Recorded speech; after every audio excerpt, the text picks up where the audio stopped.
मेरे को यह समझ नहीं आया कि अगर सपा ने गलती की या आम आदमी पार्टी ने गलती की तो वो गलती करके आप कैसे बृजभूषण शरण सिंह के सुपुत्र करण सिंह को टिकट देना आप उसको डिफेंड कर रहे हैं। Two wrongs don't make one right. बहरहाल वो आपका डिफेंस है, डिसाइड जनता करेगी। रेणु मित्तल जी, ये क्या प्रॉब्लम है राहुल गांधी और प्रियंका गांधी के साथ? Why can't they just contest an election? वो इलेक्शन लड़ क्यों नहीं सकते? ये क्या खबर है खड़गे जी डिसाइड करेंगे? फिर आता है सोनिया जी डिसाइड। सोनिया जी ने बोला है मेरे बेटा बेटी लड़े इलेक्शन, नहीं तो काडर को क्या मैसेज जाएगा? ये कांग्रेस पार्टी को हो क्या है? फिर इसमें क्या ये फिर मतलब ईवीएम और कभी इलेक्शन कमीशन पे क्या ये वो देते हैं, इल्जाम लगाते हैं, बहाने ढूंढते हैं। इनकी पार्टी की हालत तो देखिए। देखिए, जहां तक अमेठी और रायबरेली का सवाल है, वो पार्टी जो है वो डिसीजन ले चुकी है बहुत दिन पहले।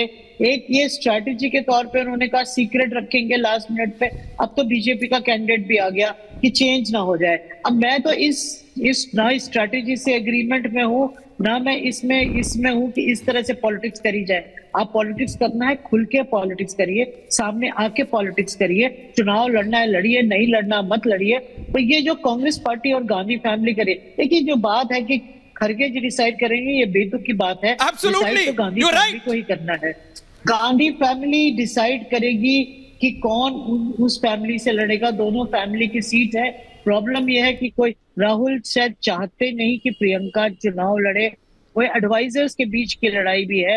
एडवाइजर्स एडवाइस कर रहे हैं राहुल गांधी को कि ये बहुत बड़ी नेता बन जाएंगी, आपको ओवरशैडो कर लेंगी, एक बड़ी पावर सेंटर बन जाएंगी। वो सारे में चुनाव प्रचार कर रही हैं त्रिपाठी जी को ऑनर पे लेके, क्योंकि कौन मैनेज करेगा चुनाव, ये सब इश्यूज हैं। और ये इश्यूज फैमिली के अंदर ही रिजॉल्व होने हैं। कोई और है नहीं, वरुण गांधी को ला नहीं सकते क्योंकि वो एक और पावर सेंटर बन जाएंगे और उनकी मां बीजेपी से चुनाव लड़ रही है। आप बात समझिए, काफी सारी है। प्रियंका गांधी वाड्रा जोरबाग में पाक में वरुण गांधी के साथ वॉक कर सकती हैं, पॉलिटिक्स पे डिस्कस कर सकती हैं। और ये सिर्फ ये नहीं कि मैंने देखा हो या एक दो पत्रकार ने उन्हें देखा हो। वो जोरबाग दिल्ली के जो लुटियन जैली में उसमें रहने वाले हर एक व्यक्ति जानता है कि किस दिन किस टाइम कौन से पार्क में प्रियंका गांधी और वरुण गांधी और परिवार के लोग वॉक करते हैं साथ में। सिक्योरिटी वाले लोग हैं, सीआईएसएफ पूरे पार्क को कवर कर लेती है। मतलब ये लोग जनता को क्या समझते हैं कि घास खा रही है जनता? ठीक है ना, आपके नहीं, देखिए वो पारिवारिक संबंध है। दोनों के बीच में अच्छे संबंध। नहीं, अच्छी बात है, रहना चाहिए। गांधी और प्रियंका, लेकिन जनता को क्यों बेवकूफ बना रहे हो? कजन्स हैं, फर्स्ट कजन। नहीं, वो पॉलिटिक्स अलग है। अगर सोनिया गांधी नहीं चाहती कि राहुल गांधी के लिए एक बड़ा कंपटीशन सामने आए तो वो नहीं अलाउ करेंगी। वो भी तो माँ है ना जो डिसाइड कर रही है अपने बच्चों और देश नहीं डिसाइड कर। यही तो दिक्कत है रत्नाकर जी। पॉइंट टेकन रेणु जी। मतलब बेटा जरूरी है, देश जरूरी नहीं है। ये कांग्रेस पार्टी की रियलिटी है Ratnakar Tripathi ji. That's the reality. ये असलियत है कांग्रेस पार्टी की त्रिपाठी जी, जो भी रेणु मित्तल जी ने कहा एज अ जर्नलिस्ट। अब आप नहीं बोल सकते कि सुधांशु जी कह रहे हैं। आपने जितना समय सुधांशु जी को दिया, आप अपना टाइम वेस्ट करते हैं। बोलिए, एक मिनट बोल लीजिए। अनुराग जी रिलैक्स कीजिए। बीजेपी की हैसियत और क्षमता नहीं है, बीजेपी की हैसियत और क्षमता नहीं है कि बृजभूषण सिंह के खिलाफ कोई एक्शन करे। आप उसको निलंबित नहीं कर पाए। 23 दिसंबर 2023 को, अभी पिछले साल 4 महीना पहले जेपी नड्डा से बृजभूषण ने मुलाकात की। वो नॉमिनेशन में जाएगा, जिसको दिल्ली कोर्ट ने कह दिया कि तुम्हारे खिलाफ फिर से जांच नहीं मानेंगे। आपकी हैसियत क्षमता नहीं है। आप बलात्कारियों के संग रहते हैं। देवराजे गौड़ा आपका जो यूनिट का था बेंगलोर का, उसने चिट्ठी लिख के कहा था जून 2023 में, जब रेवन्ना ने 89 मीडिया आउटलेट्स के खिलाफ स्टे लिया था कि ये बलात्कारी है, इसको टिकट मत दिलवाइए। आपने कहा कि नहीं वो जो देते हैं। राम दुलार गौड़ दुधी का विधायक 25 साल जिसको सजा मिली बालिका के आरोप में, उसको आपने जानते बूझते टिकट दिया। आप क्या बोलेंगे कि जलाया गया तंदूर में? आपने लड़की को हाथरस में जला दिया डीजल से, उठा करके गोहरी पे, गोबर के उपलों पे। ओके, अनुराग भदौरिया मल्टी नाउ। अनुराग भदौरिया ओके, त्रिपाठी अनुराग भदौरिया मल्टी। देखिए अफसोस होता है सुधांशु जी जैसे लोग जवाब देना होता है उनको रमन्ना चले जाते हैं। पाकिस्तान पे हम बात करें, हिंदुस्तान की महिलाओं के साथ अन्याय हुआ तो पाकिस्तान की बात करना शुरू कर देते हैं। तो थोड़ा सा मन नहीं कचोटता सुधांशु जी, अंदर से थोड़ी तकलीफ तो होती होगी। जब महिला पहलवान की बात होती है, जब आप हाथरस की बेटी की बात होती है, बीएचयू की घटना की बात होती है, उन्नाव की बेटी की बात होती है, या रमन्ना जैसों के साथ आपकी जब बात होती है, तो थोड़ा सा दिल तो कचोटता होगा ना। तो रटी रटाई बातें जो आप आज 20 साल से बोल रहे हो, वो भी आज बोलोगे। मैंने जब महिलाओं पे अत्याचार भारतीय जनता पार्टी के सहयोगी या उनके नेता का नाम आएगा, तब आप पुरानी बातों को खोद उसको बचाने की कोशिश करोगे और अपने आप को पाक साफ बताने की कोशिश करोगे और पाकिस्तान का एग्जाम्पल दे दोगे। बस हो गए पाक साफ। अरे आप 40 मिनट में 30 मिनट बोले सुधांशु जी, और आपने हड़का के टाइम लिया है। याद रखिए 4 जून के बाद 30 सेकंड नहीं देंगे ये ऐश्वर्या जी। अच्छा याद रखिएगा ये बात। अरे 40 मिनट तो मुझे आए नहीं हुए। अरे पता छोड़िए ना, अरे कहां आप, अरे वो पूरे डिबेट को डिरेल करना चाह रहे हैं, मत पड़िए उस पे। अरे वो भाई 12 पे आए हैं, राहुल देव जी ने शुरू करा, इनको पता नहीं है, इनको आपसे अपना पर्सनल स्कोर को सेटल करना है, ये मैं समझ गया हूँ। वाह, बोलिए बदौरिया। हाँ, आज खेती नहीं की आपने। सुधांशु जी, आपको सुधांशु जी आज बोलना चाहिए था। मुझे तकलीफ है, रमन्ना जैसे लोग हमारी पार्टी में, इसी वजह से आज हम हार रहे हैं।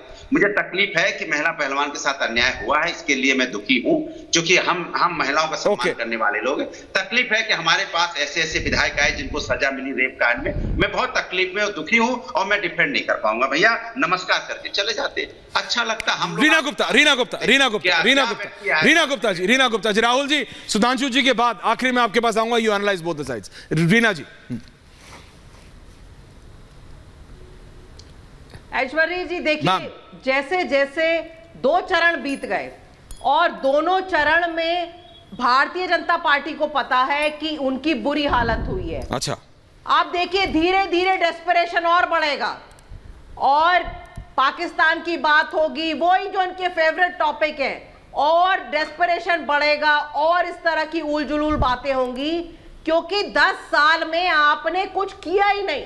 अगर 10 साल में आपने काम किया होता तो जैसे आम आदमी पार्टी कहती है, डंके की चोट पे कहती है, अगर हमने काम किया हो तो हमें वोट देना। हम ये नहीं कहते हैं कि तुम्हारा मंगलसूत्र कोई ले जाएगा, पाकिस्तान ये कर देगा, फलाना हो जाएगा, धमाका हो जाएगा। हम कहते हैं हमने स्कूल बनवाए, अस्पताल बनवाए, बढ़िया शिक्षा दी, बढ़िया रोजगार दिया, तो हमें वोट देना। लेकिन आज तक मैंने जब से चुनाव प्रचार शुरू हुआ है, प्रधानमंत्री जी के मुंह से एक शब्द नहीं सुना कि उन्होंने देश में किया क्या पिछले 10 साल में। पिछले 10 साल में पूरे देश की संपत्ति अपने दोस्तों को देने के अलावा पूरे देश को बर्बाद कर दिया। कुछ काम किया होता तो आज मंगलसूत्र और मुगल और मटन और पाकिस्तान ये सब नहीं करना पड़ता। आप जनता को बताते, देखो हमने आपके लिए ये सब किया, इसलिए हमें 5 साल और दो। अब कह रहे हैं अभी तक तो ओके सुधांशु जी पिक्चर बाकी है। ओके रीना जी, ट्रेलर इतना भयावह था कि अब पिक्चर देखने की क्षमता नहीं है। 10 साल का ट्रेलर होता नहीं है वैसे। सुधांशु जी काउंटर टू ऑल, और फिर राहुल जी आपके पास आ रहा है। सुधांशु जी ओके। देखिए मैं कहना चाहूंगा, त्रिपाठी जी पहले जोश में बोल गए कि जून 2023 में रेवन्ना के बारे में शिकायत आई। मैं दर्शकों से कहना चाहता हूं, दिसंबर में आई करके देख लीजिएगा, इन्होंने यही बोला। जून 2023 से आज हम मई 2024 में आ गए। किसकी सरकार है कर्नाटक में? जून 2023 से लेके मई 2024 तक कर्नाटक में किसकी सरकार है, साफ हो गया। अब रीना जी की बात का जवाब देता हूं। ये देखिए आवाज इको हो रही, जरा ठीक करवा दीजिए। हाँ, आवाज ठीक कीजिए। एंडिंग बात का जवाब देता हूं। कहते जोर जोर से कितना काम किया है, इतना काम किया है कि जिसको चोर चोर कह रहे थे उसके चरणों में जाके गिर पड़े। गजब है साहब। अगर दिल्ली में आपको यह हैसियत होती कि आपने काम किया था, तो जिसको चोर बेईमान जाने क्या क्या कहा था, उस कांग्रेस के चरणों में जाने की जरूरत नहीं पड़ती। जिस रामलीला मैदान में अन्ना को अपना गुरु माना था, वहां लालू प्रसाद यादव के समर्थन में बोलने की जरूरत नहीं पड़ती। जो हमने काम किया है तो वो काम पूरी दुनिया को दिखाई पड़ता है कि 25 करोड़ लोगों को पॉवर्टी से बाहर निकाला है। 54 करोड़ लोगों को जनधन अकाउंट दिए हैं, 11 करोड़ लोगों को शौचालय दिया है, 16 करोड़ लोगों को नल से जल दिया है, 5वीं बड़ी अर्थव्यवस्था बनाया है, 4था बड़ा स्टॉक एक्सचेंज बनाया है, भारत के हर राज्य में एयरपोर्ट हो गया है, 3रे बड़े ऑटोमोबाइल मैन्युफैक्चरर बने हैं, 2रे बड़े मोबाइल मैन्युफैक्चरर बने हैं, इंफ्रास्ट्रक्चर में इन्वेस्ट करने वाले पहले देश बने हैं। और रही बात पाकिस्तान की, तो हमारा फेवरेट टॉपिक नहीं है, पाकिस्तान के फेवरेट टॉपिक आप लोग हैं। पाकिस्तान कोट करता है राहुल गांधी को, पाकिस्तान कोट करता उनको, और उस पाकिस्तान को हम उस हैसियत में लाके खड़ा किए हैं कि तब आता था घुस के मार के चला जाता था, अब हम जाते हैं और घुस के मार के चले आते हैं, और जितना वो चिल्लाता उससे ज्यादा आप चिल्लाते हैं। लेकिन